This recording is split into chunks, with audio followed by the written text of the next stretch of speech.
Hello, wonderful leader. This is Taka. Welcome to the Leadership in Africa Redefined, the podcast. This podcast is brought to you by Busara Africa, a Pan-African leadership development firm. In every episode of this podcast, we uncover powerful insights, share real-world experiences, and deliver practical strategies to help you excel as a leader. Subscribe to the show to become the leader you have always wanted to be. Enjoy! Hello, and welcome to this episode of the Leadership Redefined, the podcast. This is one of the nuts and bolts editions, and today it's a different vibe in the room with the kind of different conversation we're going to have. And so you see today, it's not Taka in the seat with me. It's a group of people that I'm excited to introduce to you for today's edition. And so I am joined by Priscilla. Hello, Robert. And Razak. Hello, Robert. And you will see the reason why we are having this kind of conversation, have these people with us today. Today, we are talking about next generation of leaders, what Gen Zs and Millennials expect from leaders. Isn't it exciting? Very exciting. Really excited. Because I think it's important that we explain and understand how to ensure that we gel and work together as different generations so that we can get the best results. But before we start, it's important for people to understand when we say generations, this is this generation, this is that generation, what does that mean? What is that? So I would like to start with colleagues. When we say generation, we say you are Gen Z, you are millennial. What does that mean? Would you like to explain? Per my understanding, I see generation to be some group of people who came within a particular time frame. Okay. Yes, and they come with a particular style of living. That's generation for me. That's, Okay. Yeah. So when they say Gen Z, for you, who are you? What are you? And As a Gen Z, okay. as a Gen Z, I per what I have read, I see Gen Z to be the people who are from the who were born from 1997 to 2012. Okay. Yeah, So people who are within the years of, who were born within the years of 1997 to 2012. Interesting. And who else do we have in the room, and where do you belong? So I am a millennial, sorry.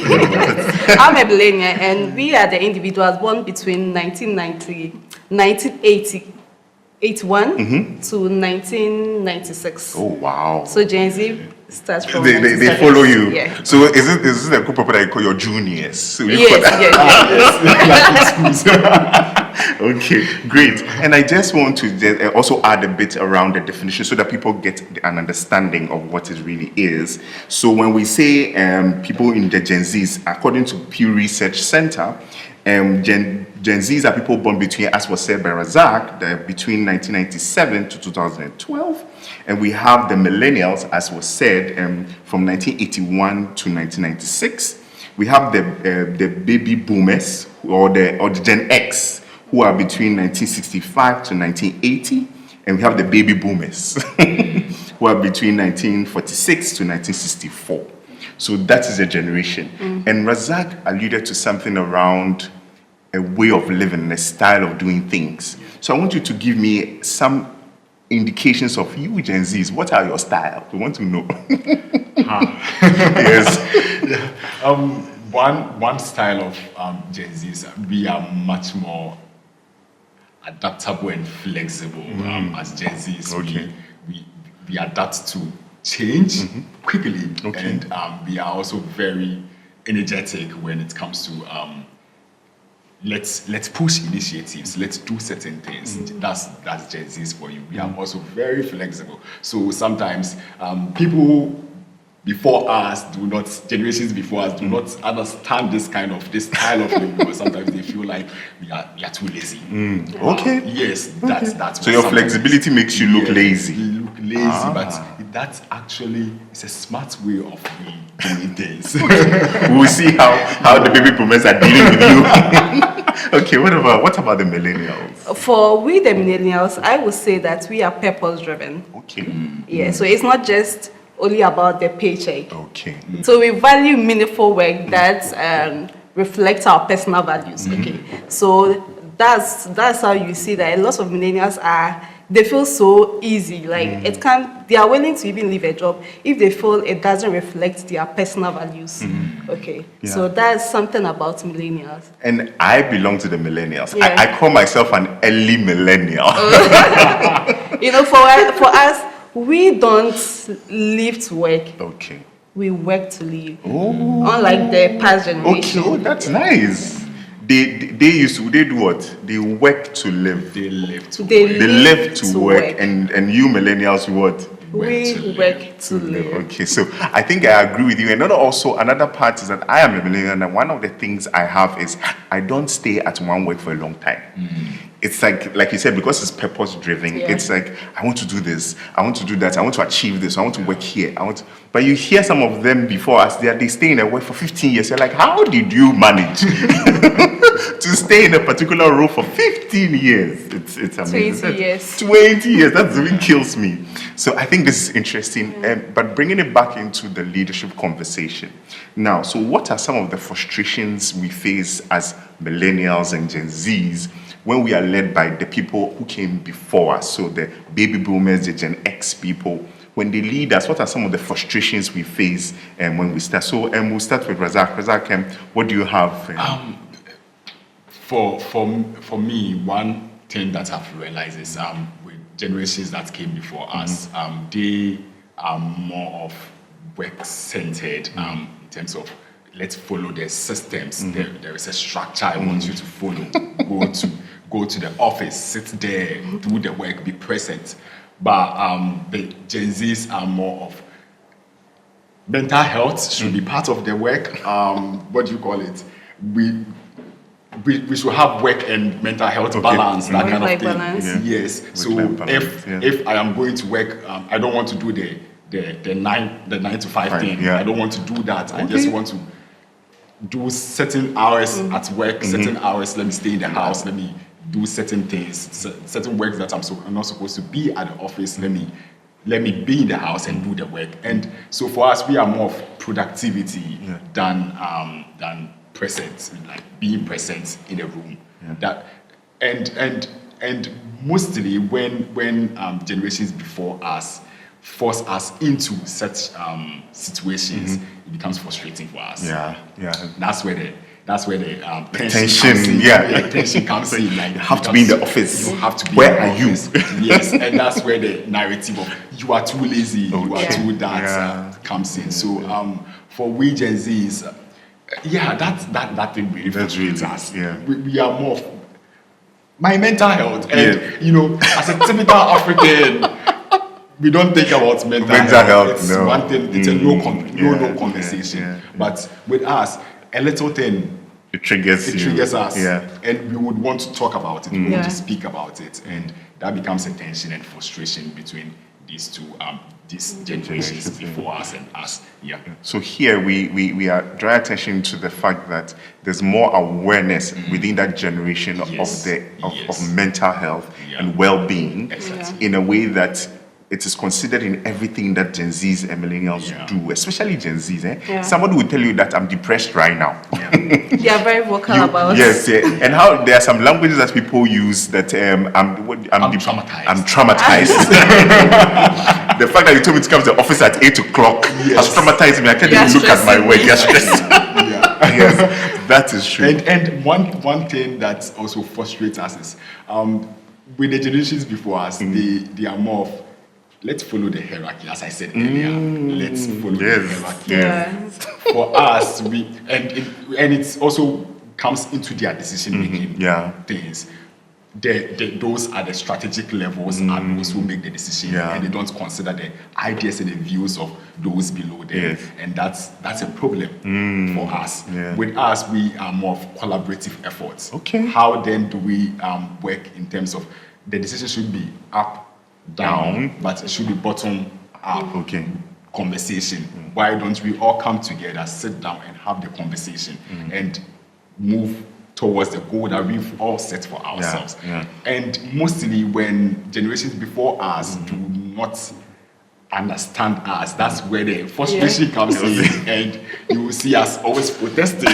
And you are too disrespectful. You don't respect. That's where they use the disrespectful card. The respect card. The respect card thing against us. And yes, so I saw Priscilla. You was. Is there something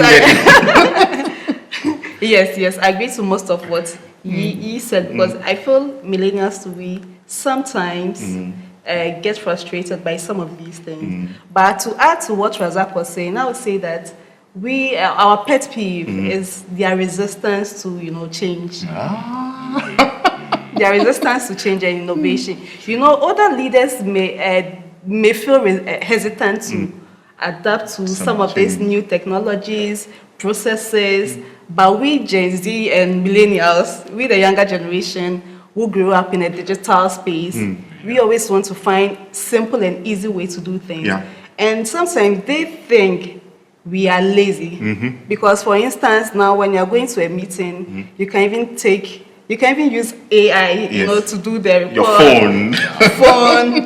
Yes. You say, where's your notebook? Where's your notebook? Yeah, that's the thing. The older generation want to see you writing, take a minute.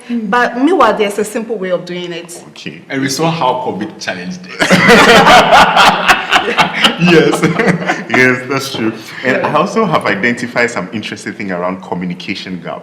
I think, and it plays a role in a lot of the things we said, how we communicate, So as you said, like, because some of them see themselves as they're up there. So the way they communicate is down, to you, But as you said, as Gen Zs and millennials, most of the things we value is around collaboration.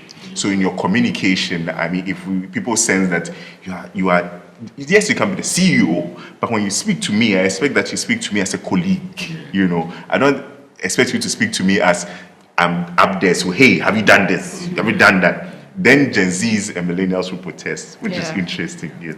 And with the communication, in our generation, we want the collaborative, like you said, but they expect us to take orders without any question. Okay. Take instructions without and sometimes there's this friction.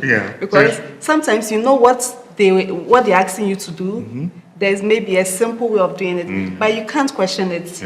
So sometimes. So that's interesting, So what would you think will be the impact of this on the business or on the work that you do as Gen Zs and millennials when you know that this is the best way you want to communicate, but the baby boomers and Gen X people, and sometimes some millennials, so they behave like they are over there also.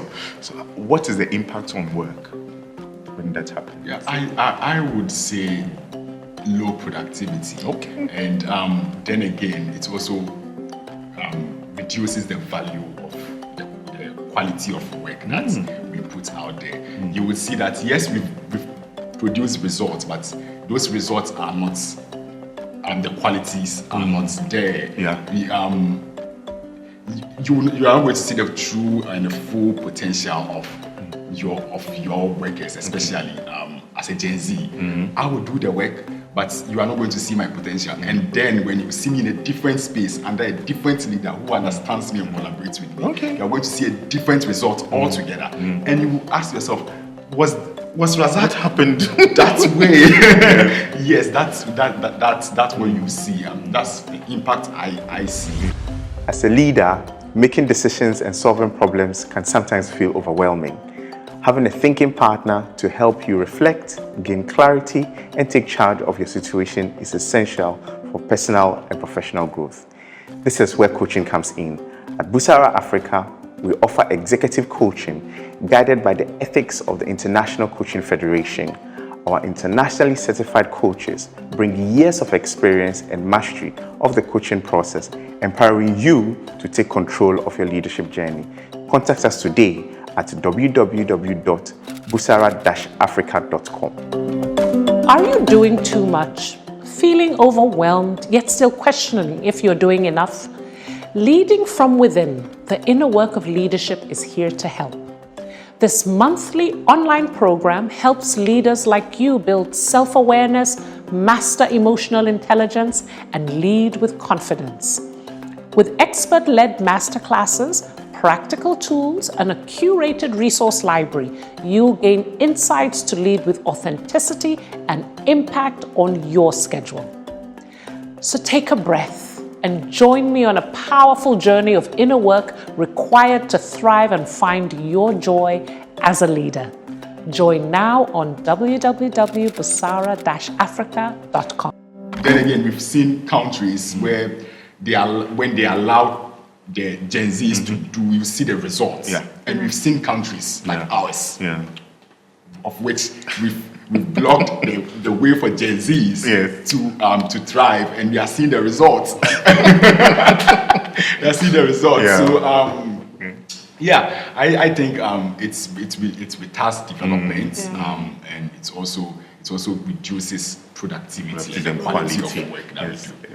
There's also low employee satisfaction because like our generation, if you are not being allowed to develop well, it reduces your morale at work, and you might even risk losing top talent because they would leave. Our generation, we are not loyal like the past generation.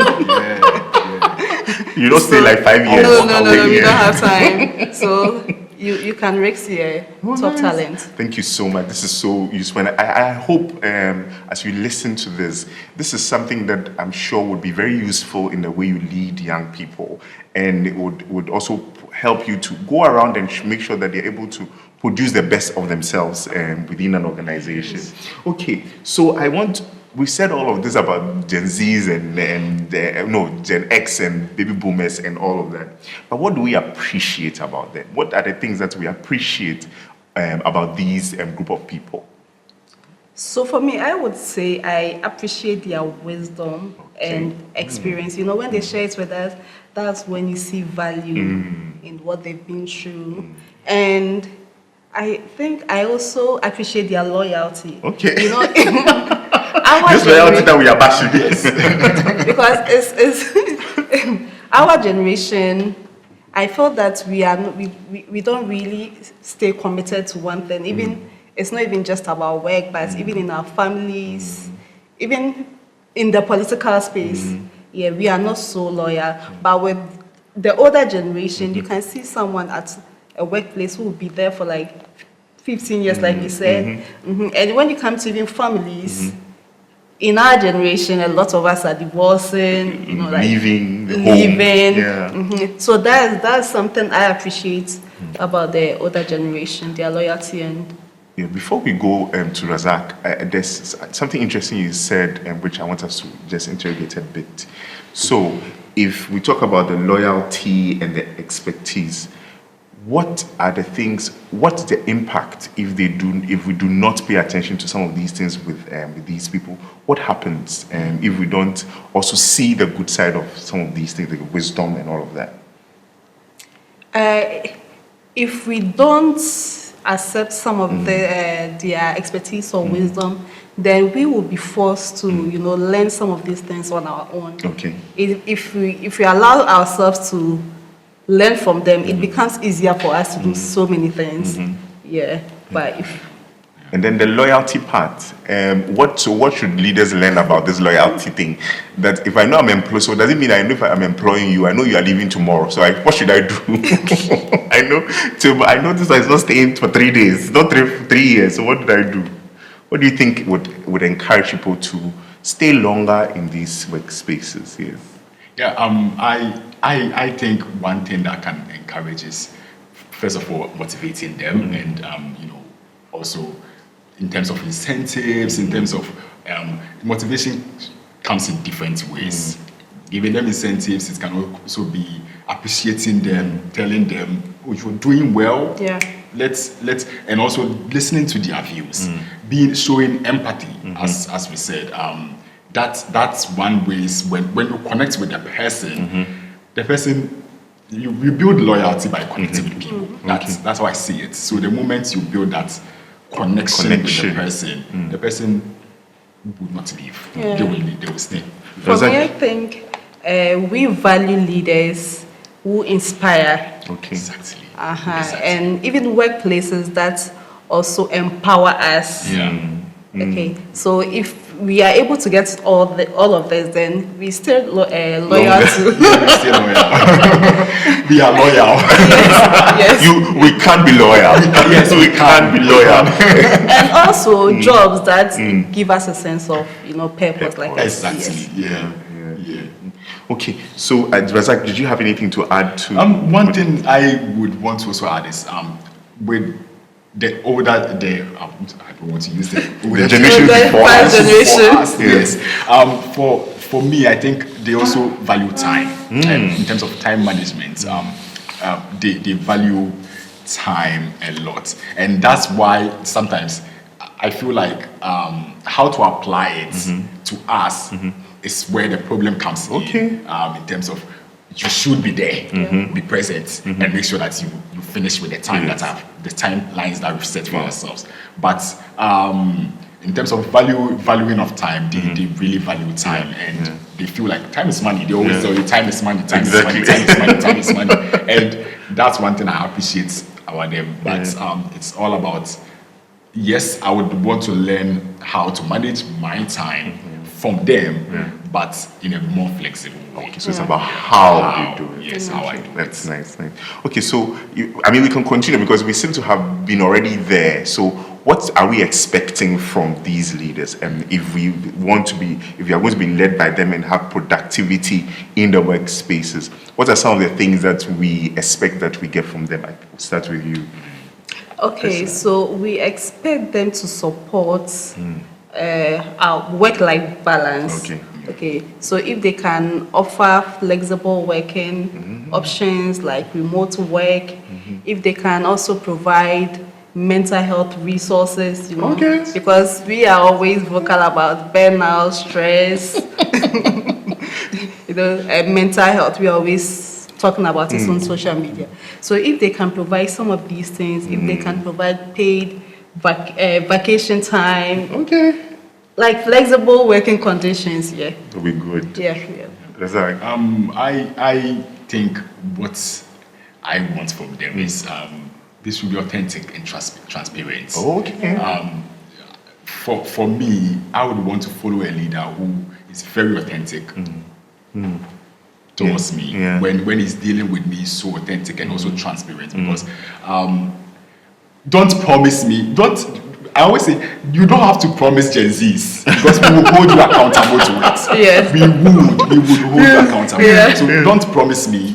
However, even if you are promising me, when you are not able to accomplish it, come to me and tell me, I promise you this, that. This is what I have done out of the promise. And this is what I couldn't do.